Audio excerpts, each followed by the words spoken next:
مہروانیہ کا چہرہ سرخ ہو گیا اور وہ نظر جھکا کر میر کی آنکھوں سے نہیں مل سکی۔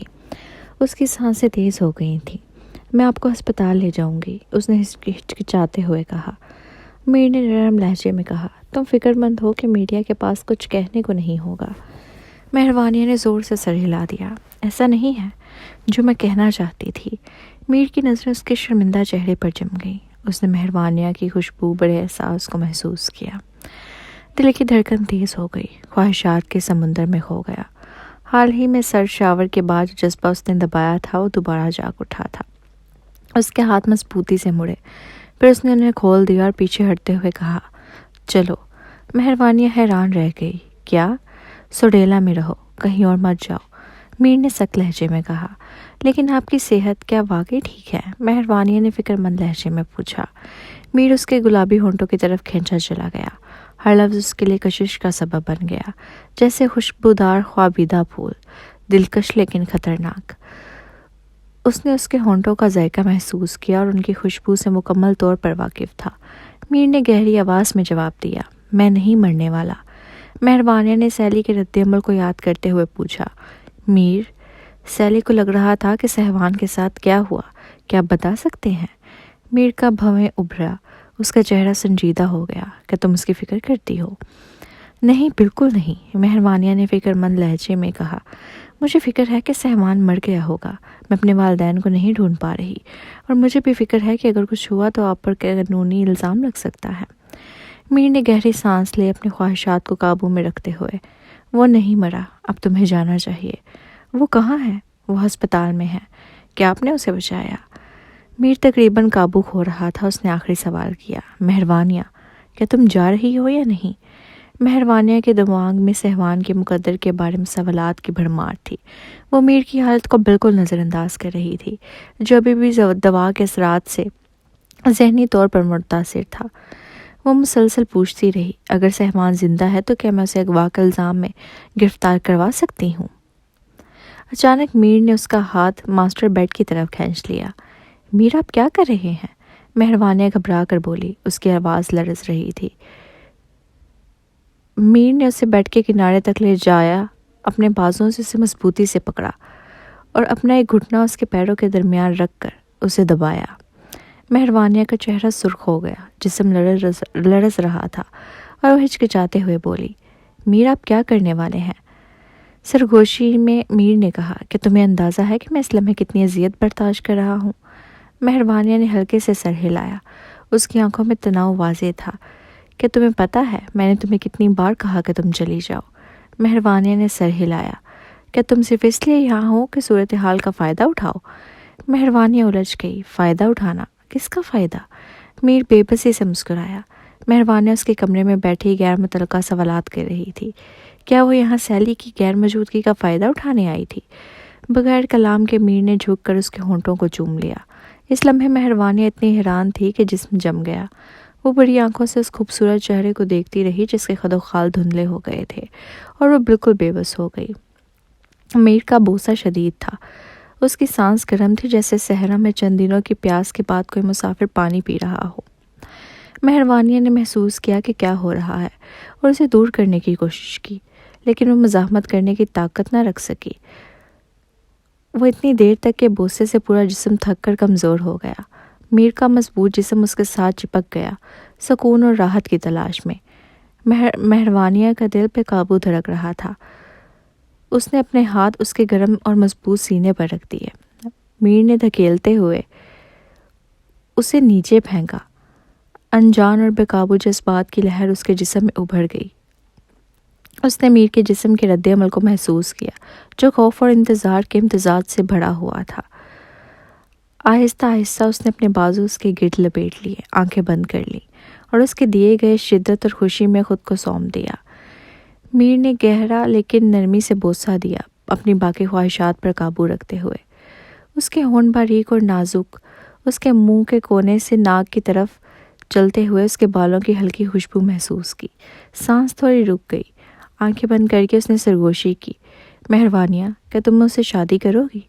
جیسے ہی وہ ہوش و جذبات تھمے، مہروانیہ آہستہ آہستہ ہوش میں آئی۔ اس کی نظر چھت کی طرف اٹھ گئی اور اس نے میرواز کے گلے سے اپنے بازو دھیرے سے آزاد کیے۔ دل میں ایک طوفان جذبات محسوس کر رہی تھی۔ میرواز نے نرمی سے اس کے بالوں کو سہلایا اور ہلکا سا اس کے کان کی لو کو چوما۔ اس کی آواز خراش دار اور تقریباً التماس بھری تھی۔ مہربانی، میں تمہیں وہ سب دوں گا جو تم چاہو گی۔ میں ہمارے لیے روشن مستقبل کی ضمانت دوں گا۔ میں پوری زندگی تمہیں محبت کرنے کے لیے وقف کر دوں گا۔ کیا تم مجھ سے شادی کرو گی؟ مہربانی کے دل میں ایک تیز درد چبھ گیا، آنکھوں میں آنسو بھر آئے اور سرخ ہو گئی۔ اس نے مٹھی سختی سے بند کر لی، جذبات پر قابو پانے کی کوشش کرتے ہوئے۔ اگر وہ ابھی بھی یادداشت کھو چکی ہوتی اور یہ الفاظ سنتی تو یقیناً وہ جذباتی ہو کر خوشی سے سر ہلاتی، لیکن وہ مہربانیاں نہیں، مالویکا تھی۔ وہ نروانی فوج کے رہنما کے ساتھ الجھنے کی متحمل نہیں ہو سکتی تھی۔ معاف کیجیے میر، مہربانیاں کی آواز لرز رہی تھی، آنسو اس کی نظر دھندلا رہے تھے۔ میں آپ کی پیشکش قبول نہیں کر سکتی۔ میرواز کی آنکھیں دکھ کے مارے بند ہو گئیں اور اس نے اپنا چہرہ اس کے گلے سے لگا لیا۔ اس کی آواز گہری اداسی سے بھر گئی۔ کیا اس لیے ہے کہ تم مجھ سے محبت نہیں کرتی، یا اس لیے کہ تم نہیں کر سکتی؟ مہربانیہ کے دل میں درد کی جلن محسوس ہوئی۔ اسے معلوم تھا کہ اگر وہ اپنی محبت کا اظہار کرے اور پھر کہے کہ وہ ساتھ نہیں ہو سکتے تو میرواز اسے بس الفاظ سے نہیں مان لے گا، وہ گہرائی میں جا کر جواب مانگے گا، پھر آخرکار اس کی اصلی شناخت کا پتہ چل جائے گا۔ آنکھوں سے آنسو بہتے ہوئے مہربانیہ نے آنکھیں بند کر لی اور پرسکون چہرے کا تاثر قائم رکھا۔ میں آپ سے محبت نہیں کرتی اور ہم ساتھ نہیں ہو سکتے۔ میرواز کا جسم تناؤ سے بھر گیا، دل کی شدت نے اسے جکڑ لیا۔ اس نے تلخ مسکراہٹ کے ساتھ برداشت کی۔ اس کی آنکھیں جذبات سے سرخ ہو گئی تھیں۔ اس کے دل کا درد کسی جسمانی خواہش سے کہیں زیادہ تھا جو اسے اذیت اور تکلیف میں ڈبو رہا تھا۔ آہستہ آہستہ وہ مہربانیہ کی باہوں سے الگ ہوا۔ مہربانیہ نے میرواز کی آنکھوں میں دیکھتے ہوئے جن اور اداسی ملال کی سرخی تھی اپنے بازو اس کے گلے میں ڈال دیے۔ اس کی آواز لرزتی ہوئی بولی، میر، میں تیار ہوں۔ بیڈ سے ہاتھ کا سہارا لیتے ہوئے میرواز نے نرمی سے مہربانیہ کا ہاتھ نیچے کیا، اوپر سے اسے دیکھتے ہوئے پوچھا، تیار ہو؟ کس لیے؟ میں آپ کے ساتھ رہنے کے لیے تیار ہوں۔ اس نے شرم کا احساس کیے بغیر اعتراف کیا۔ میرواز کا درد بھرا چہرہ دیکھ کر مہربانیہ کا دل بھی اس کے لیے دکھ سے بھر گیا۔ مہربانیہ نے اپنی نم سرخ آنکھیں چپکاتے ہوئے مجبورانہ مسکراہٹ کے ساتھ اس کے بال سہلائے۔ فضول مت بکو، اس نے کہا اور پھر باتھ روم کی طرف بڑھ گیا۔ جیسے ہی جسم کی حرارت مدھم ہوئی، مہربانیہ نے دل میں ایک دھیمی درد محسوس کیا۔ وہ بستر پر ساکت بیٹھی رہی، آنسو خاموشی سے اس کے گالوں سے بہہ کر کان کی لو تک پہنچ چکے تھے۔ میرواز نے آگے بڑھنے سے پہلے شادی کی پیشکش کرنے کا ارادہ کیا تھا۔ اپنی خواہشات کے باوجود اس نے انکار کے بعد مہربانیہ کو تکلیف نہیں دینا چاہی۔ اگر وہ اس کا دل نہیں جیت سکا تو اس نے اس کی معصومیت لینے سے انکار کر دیا۔ اس کے خیال نے مہربانیہ کے دل کو مزید زخمی کر دیا اور اس کی سانسیں بے قابو درد میں پھنس گئیں۔ آنسو پوچھتے ہوئے آہستہ آہستہ اٹھ کھڑی ہوئی، ہر لمحے دل کے درد میں اضافہ محسوس کر رہی تھی۔ وہ میرواز کا درد مزید برداشت نہیں کر سکتی تھی۔ ماضی پر غور کرتے ہوئے مہربانیہ کو افسوس ہوا کہ اس نے 10 سال پہلے میرواز کے جذبات کو نہیں پہچانا۔ ملک چھوڑتے وقت اس نے جان بوجھ کر اپنے آپ کو اسے دور رکھا، کبھی یہ نہیں سوچا کہ اسے تکلیف ہو سکتی ہے۔ تمام رابطے ختم کر کے اس نے بلا ارادہ اسے سالوں کی غمگینی میں ڈالا۔ مہربانیہ نے طے کیا کہ وہ ماضی کی غلطیاں دوبارہ نہیں دہرائے گی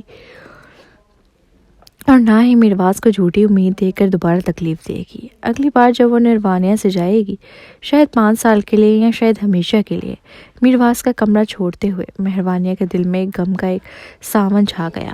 اسے بالکل معلوم نہیں تھا کہ میرواز اس دن کس درد سے گزر رہا تھا، خواہ وہ جسمانی ہو یا جذباتی۔ وہ بے رحمی سے تکلیف میں مبتلا تھا۔ اگلے دن میرواز معمول کے مطابق نظر آیا۔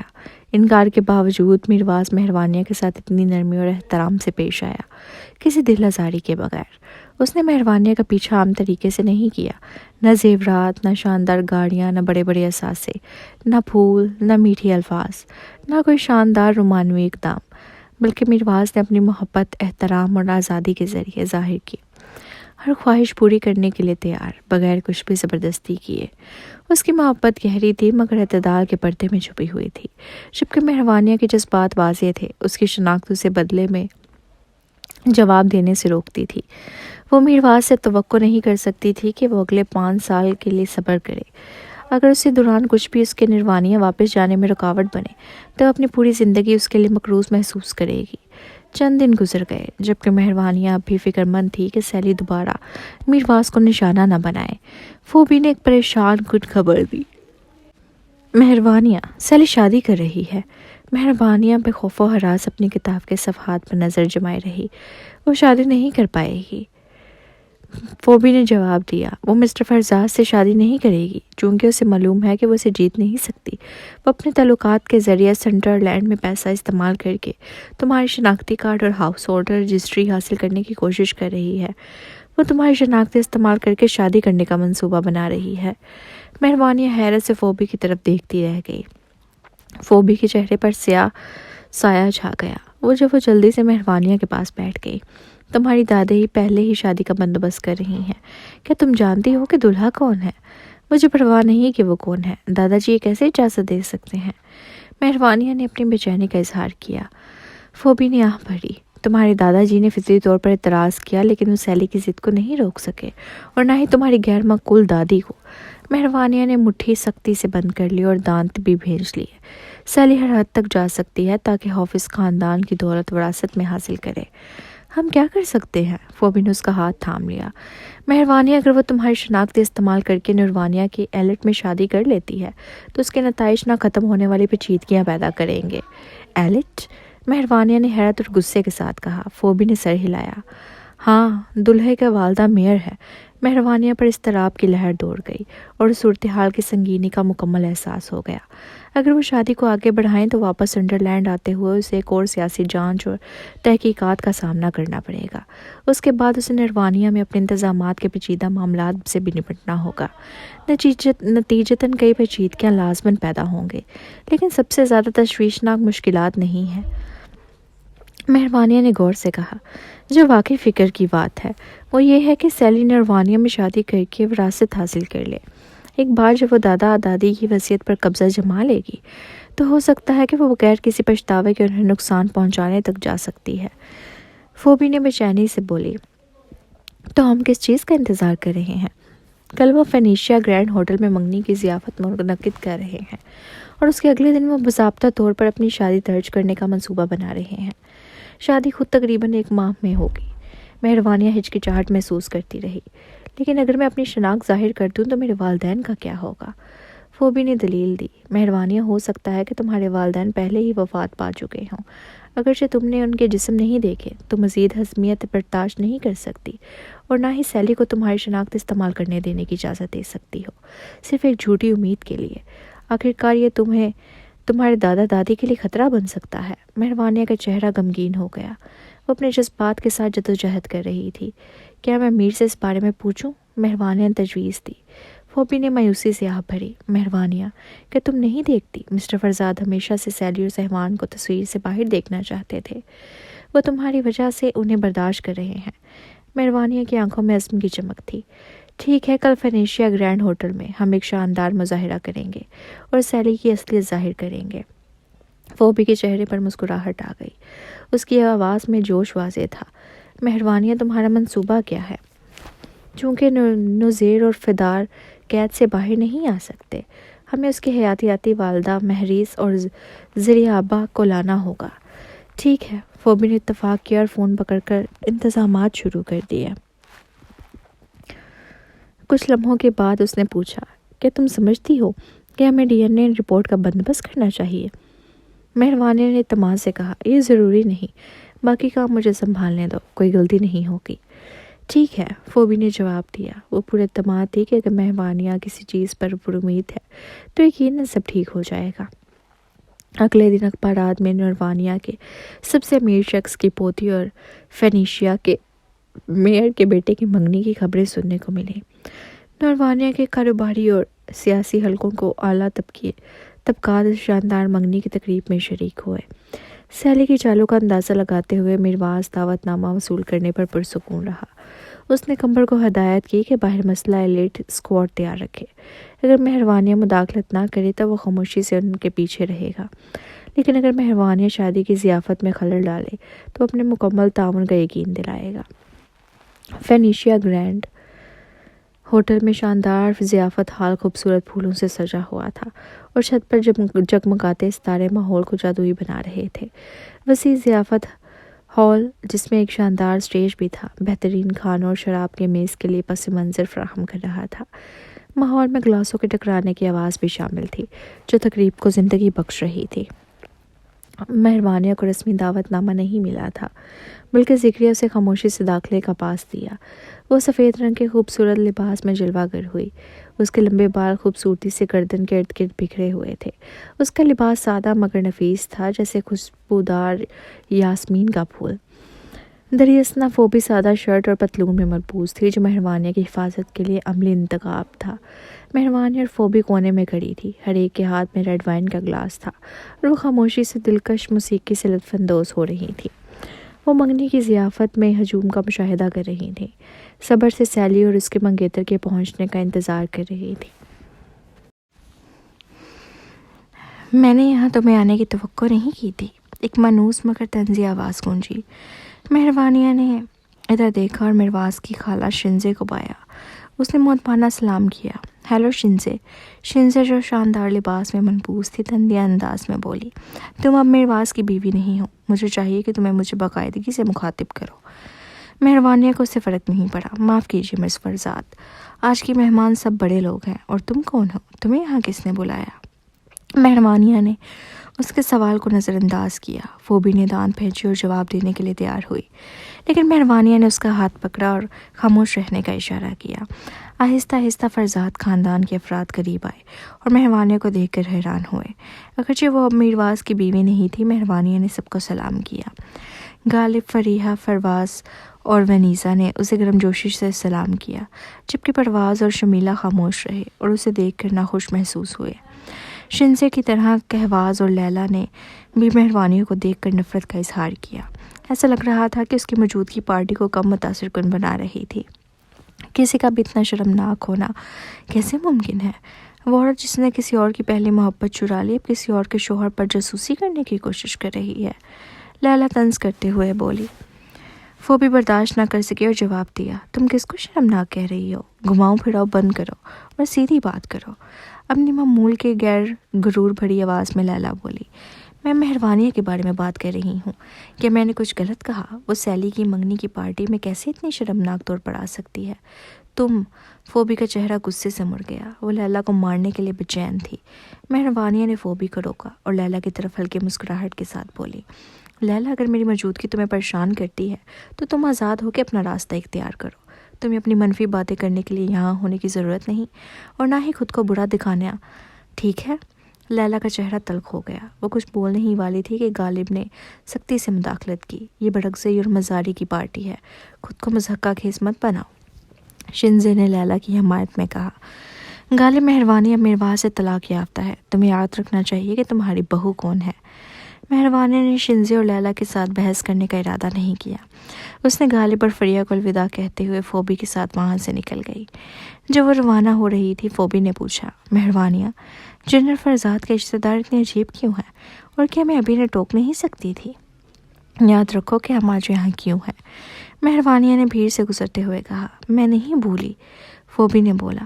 اچانک مہروانیہ کسی کے سینے سے ٹکرا گئی۔ وہ پیچھے ہٹی اور معذرت کے ساتھ اوپر دیکھ کر بولی، معاف کیجیے، میں واقعی معذرت چاہتی ہوں۔ وہ شخص عام سا لگ رہا تھا، مگر اس کی آنکھیں دلکش تھیں۔ اس نے مہروانیہ کی طرف دیکھ کر مسکراہٹ دی، کوئی بات نہیں، کیا تم ٹھیک ہو؟ میں ٹھیک ہوں، مہروانیہ نے جواب دیا۔ وہ فوبی کے ساتھ جانے ہی والی تھی کہ اس شخص نے اس کا بازو پکڑ لیا۔ مہروانیہ حیران ہوئی اور ہٹنے کی کوشش کی، مگر خود کو آزاد نہ کر سکی۔ فوبی نے فوراً عمل کیا اور اس شخص کو دھکیل دیا۔ اس نے مہروانیہ کو اپنے پیچھے چھپایا اور پوچھا، تم کیا چاہتے ہو؟ وہ شخص ایک لمحے کے لیے فوبی کی طرف دیکھا، پھر مہروانیہ کی طرف مڑا اور نرم آواز میں کہا، میں زامیان مزاری ہوں، میں تم سے ملنا چاہتا ہوں، تمہارا نام کیا ہے؟ کیا میں تمہارا نمبر لے سکتا ہوں؟ مہروانیہ اور فوبی نے اسے داخلے کی دیوار پر لگی تصویر سے پہچانا۔ ڈیلن اسکاٹ سیلی کا منگیتر اور پارٹی کا میزبان تھا۔ معاف کیجیے، وہ آپ سے ملنا نہیں چاہتی، خاص طور پر کسی اور کے شوہر سے، فوبی نے مضبوطی سے کہا۔ زامیان کے ہاتھ جیبوں میں تھے، وہ بے پرواہ نظر آ رہا تھا۔ اس نے کندھے اچکائے اور مہروانیہ کی طرف طریب بھری نظر سے دیکھا۔ مہربانی نے اس کے ساتھ مزید کوئی بات نہیں کی۔ وہ فوبی کے ساتھ وہاں سے دور ہو گئی۔ وہ کمرے کے دوسرے کونے میں زریابہ سے ملی۔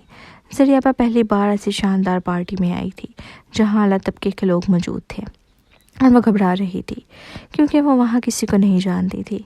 مہربانی نے اس کی طرف بڑھی اور سلام کیا۔ زریابہ نے فوراً مہربانی کے ہاتھ پکڑے اور کہا، آخرکار میں تمہیں دیکھ پا رہی ہوں۔ مہربانی نے نرمی سے مسکرائی۔ وہ زریابہ کے ہاتھوں کے پسینے کی نمائش محسوس کر سکتی تھی۔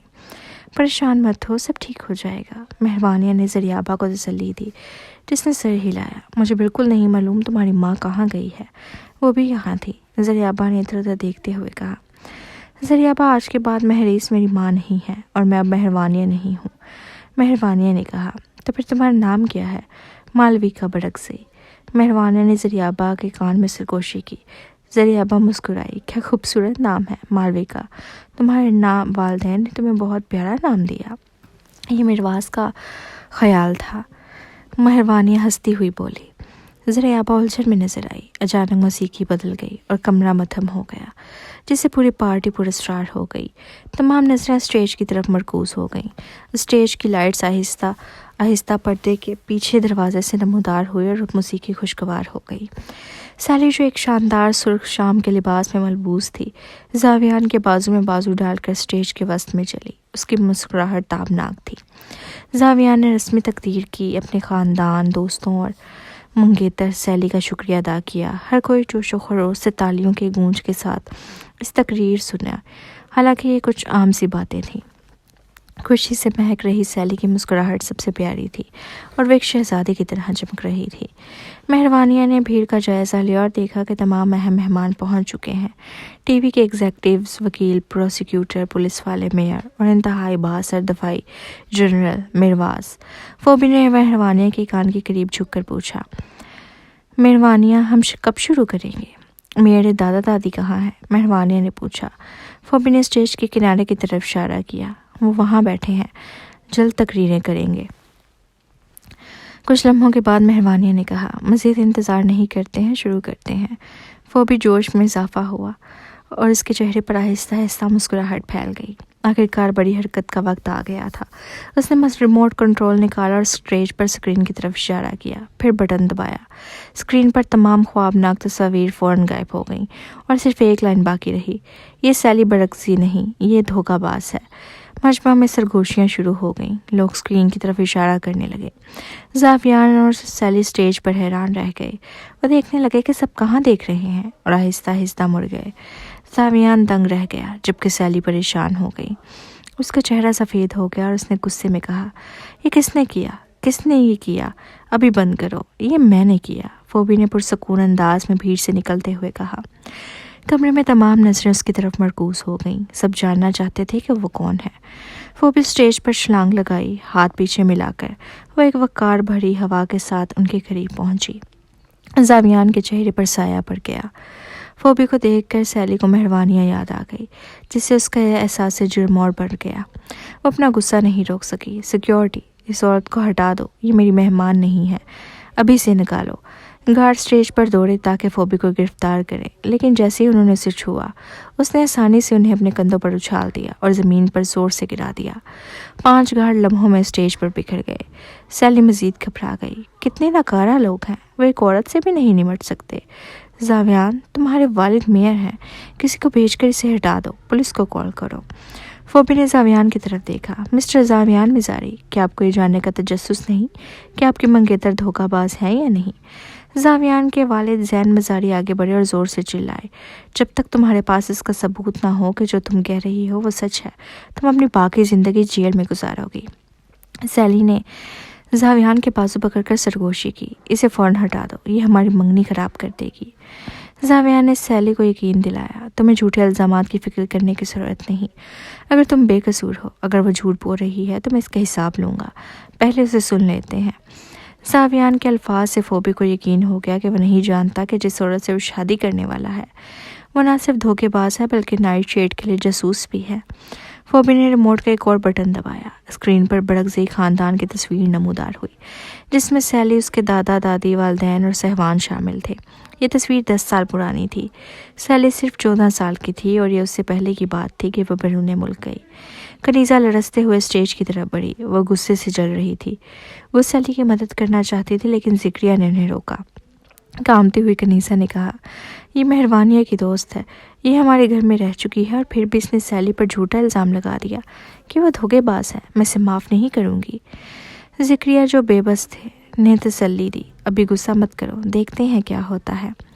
کیا دیکھنا ہے؟ سیلی کیسے دھوکے باز ہو سکتی ہے؟ کنیزا نے گڑایا۔ ذکریہ کے چہرے پر سایہ پڑا اور وہ بولا، تم مندی بوڑھی عورت ہو، یہ تمہاری پوتی نہیں ہے۔ یہ کیا بکواس ہے؟ کنیزا غصے سے کانپ رہی تھی۔ ذکریہ نے اسٹیج کے کونے کی طرف اشارہ کیا اور کہا، یہ تمہاری پوتی ہے، بس انتظار کرو۔ مہروانیہ پرسکون انداز میں اسٹیج پر آئی۔ سب لوگ حیران رہ گئے کہ مہروانیہ تصویر میں نظر آنے والی لڑکی سے کتنی ملتی جلتی ہے۔ سیلی نے خوف کو دبا کر پرسکون چہرہ بنایا اور کہا، یہ مہروانیہ ہے، نہ کہ سیلی۔ مہروانیہ نے پرسکون رہتے ہوئے کہا، کس بات سے ڈرتے ہو؟ میں نے کبھی نہیں کہا کہ میں سیلی ہوں۔ موسیقی اچانک بند ہو گئی اور تمام نظریں اسٹیج کی طرف مرکوز ہو گئیں، یہ جاننے کے لیے کہ جواب کون دے گا۔ وہ جاننا چاہتے تھے کہ مثلاً فوبی اور مہروانیہ کی وجہ سے ہیں یا سیلی واقعی دھوکے باز ہے۔ یہ جانتے ہوئے کہ وہ اس معاملے سے بچ نہیں سکتی، سیلی آہستہ آہستہ مہروانیہ کے قریب آئی اور اسے گھورنے لگی۔ کشیدگی ہوا میں چھا گئی جب وہ اسٹیج کے بیچ میں کھڑی ہو گئی۔ ایک خاموش جنگ باضابطہ طور پر شروع ہو گئی۔ مہروانیہ۔ ونیزا حیران رہ گئی۔ یہ کیسے ممکن ہے؟ شمیلا نے بے یقینی سے پوچھا۔ یہ کیا کر رہی ہے؟ یہ وجہ ہے کہ سیلی میرواز سے شادی نہیں کر سکی۔ کیا یہ سیلی کو خراب کرنے کی کوشش کر رہی ہے اور اب زامیان سے منگنی کر رہی ہے؟ لیلا بولی۔ سب مہروانیہ کے رویے سے الجھے ہوئے تھے اور اپنے آپ سے سرگوشی کر رہے تھے۔ سیلی کا غصہ بھرا ہوا تھا اور اس نے کہا، تم کیسے کہہ سکتی ہو کہ میں سیلی نہیں بلکہ دھوکے باز ہوں؟ میرے پاس ڈی این اے ٹیسٹ کے نتائج اور والدین کی ویڈیوز موجود ہیں۔ وہ اپنی برائڈس میڈ کے پاس گئی، فون نکالا اور اسکرین شیئر کی۔ اسکرین پر سیلی اور اس کے والدین کی ویڈیوز نمودار ہوئیں، جس میں وہ لوگ لیونگ روم میں صوفے پر بیٹھے تھے۔ ہر ایک کے چہرے پر مختلف تاثرات تھے۔ ابا، سالگرہ مبارک۔ سیلی کے والدین نے اکٹھے کہا، دادا، سالگرہ مبارک۔ سیلی نے ان کے بعد کہا، پھر تینوں نے اکٹھے سالگرہ کا گانا گایا۔ سب نے ذکریہ کو سیدھا چہرہ کر کے مبارکباد دی۔ مجمع پاگل ہو گیا۔ تمام مہمان سیلی کے والدین کو جانتے تھے۔ جب انہوں نے ویڈیو میں تینوں کو ذکریہ کی سالگرہ مناتے دیکھا تو کسی نے سیلی کی شناخت پر شک نہیں کیا۔ سیلی نے فخر سے اعلان کیا، میرے پاس ڈی این اے ٹیسٹ کے نتائج اور والدین کی ویڈیوز ہیں جو ثابت کرتی ہیں کہ میں واقعی سیلی ہوں۔